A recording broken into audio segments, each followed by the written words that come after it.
অনেক দিন আগের কথা। ছোট্ট একটা মেয়ে ছিল, নাম তার আরিবা। শান্ত, সহজ সরল আর খুব আদরের একটা মেয়ে। আরিবা মাদ্রাসায় পড়াশোনা করত, কিন্তু তখনও তার অন্তরে আমলের প্রতি তেমন টান ছিল না।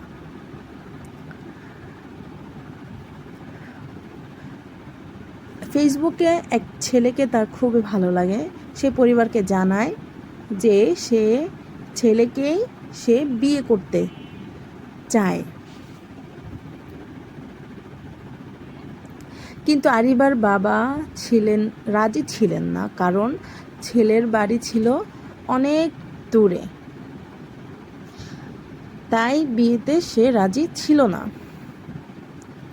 তখন আরিবার তার নানার কাছে সব কিছু খুলে বলে। নানা তার নাতনির ইচ্ছার সম্মান রাখে এবং তার বাবাকে রাজি করায়।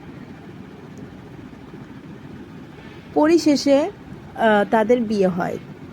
কিন্তু বিয়ের পর আরিবার জীবনে নেমে আসে কঠিন সময়।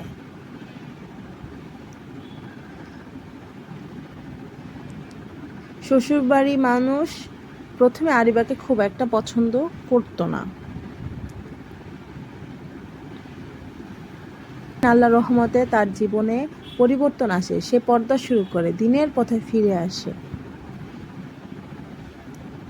আলহামদুলিল্লাহ, ধীরে ধীরে সবার সাথে সম্পর্ক ভালো হয়ে যায়। আরিবা বুঝতে পারে আল্লাহর পথেই শান্তি আছে।